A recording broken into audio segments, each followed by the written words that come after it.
Cinta tak harus berwujud bunga. Suami saya adalah seorang insinyur.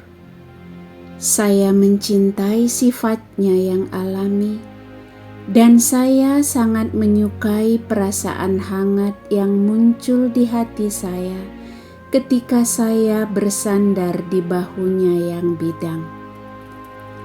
3 tahun dalam masa perkenalan dan 2 tahun dalam masa pernikahan, saya harus akui bahwa saya mulai merasa lelah.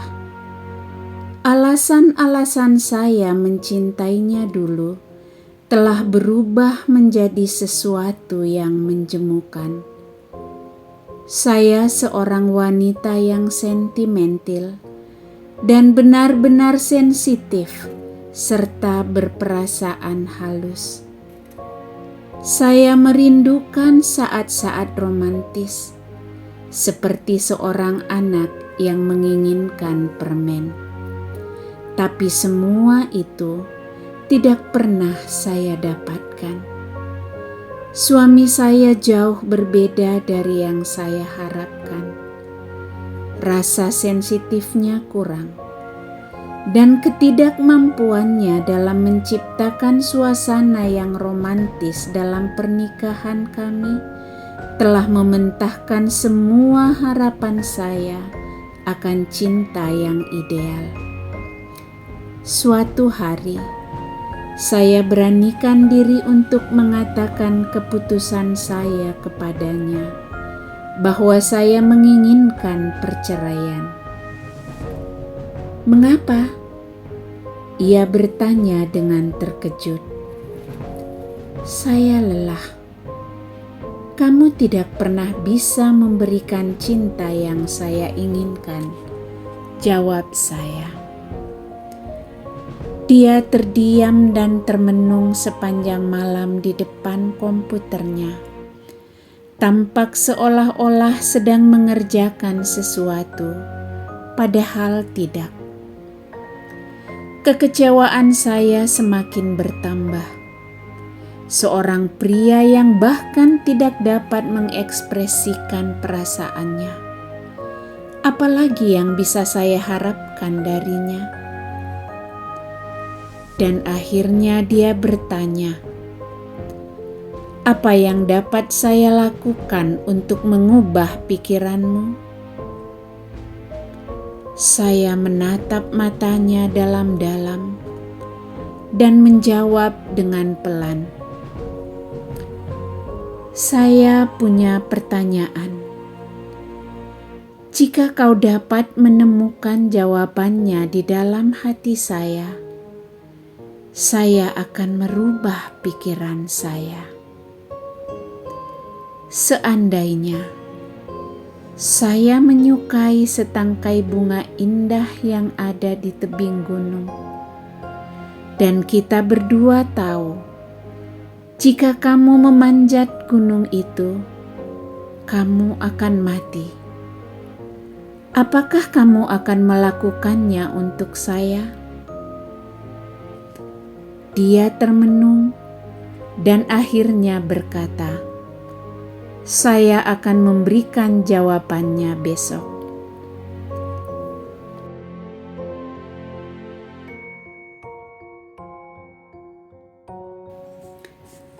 Hati saya langsung gundah mendengar responnya. Keesokan paginya, dia tidak ada di rumah.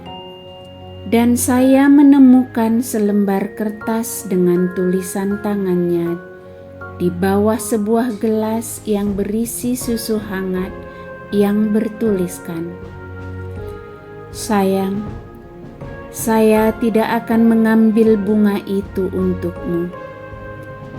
Tetapi izinkan saya untuk menjelaskan alasannya."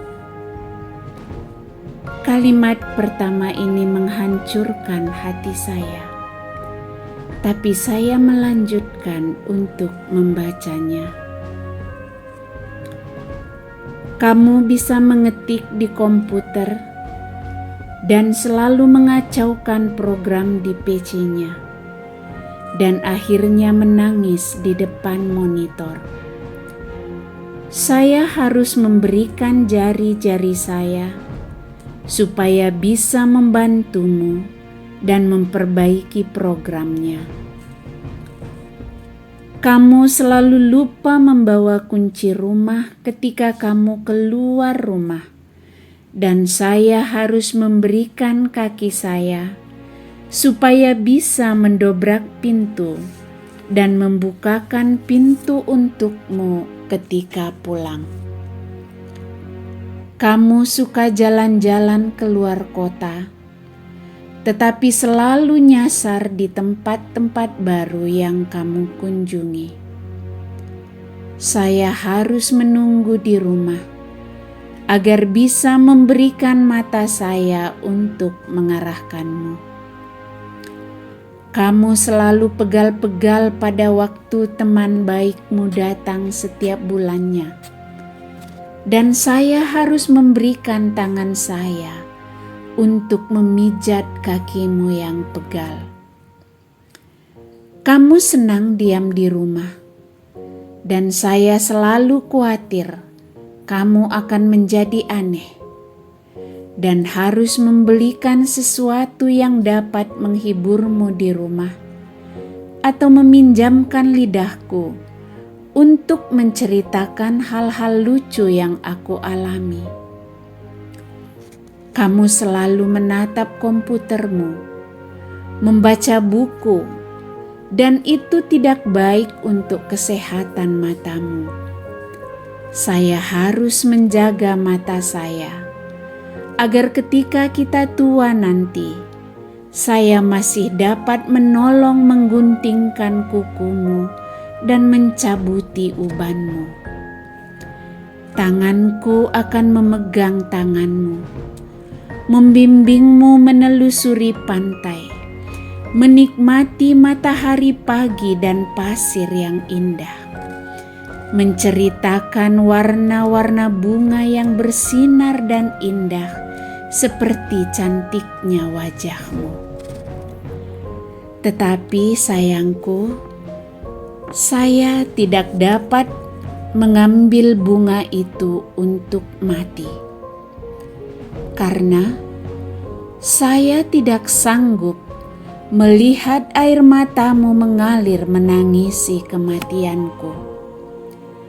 Sayangku, saya tahu ada banyak orang yang bisa mencintaimu lebih dari saya mencintaimu.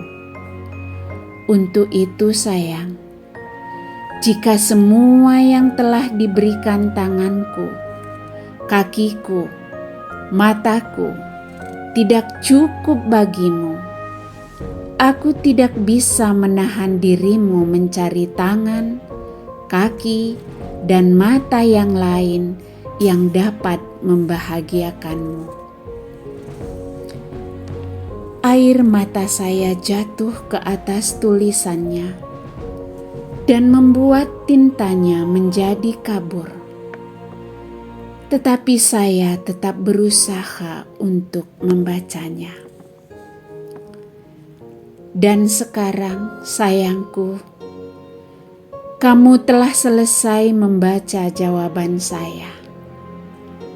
Jika kamu puas dengan semua jawaban ini dan tetap menginginkanku untuk tinggal di rumah ini, tolong bukakan pintu rumah kita. Saya sekarang sedang berdiri di sana menunggu jawabanmu.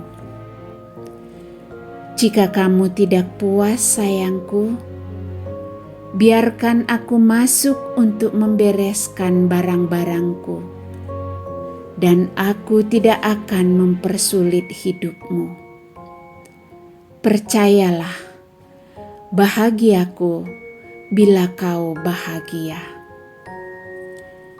Saya segera berlari membuka pintu dan melihatnya berdiri di depan pintu dengan wajah yang penasaran, sambil tangannya memegang susu dan roti kesukaanku.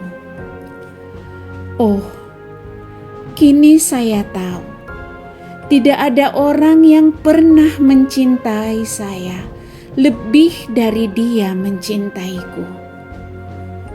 Itulah cinta.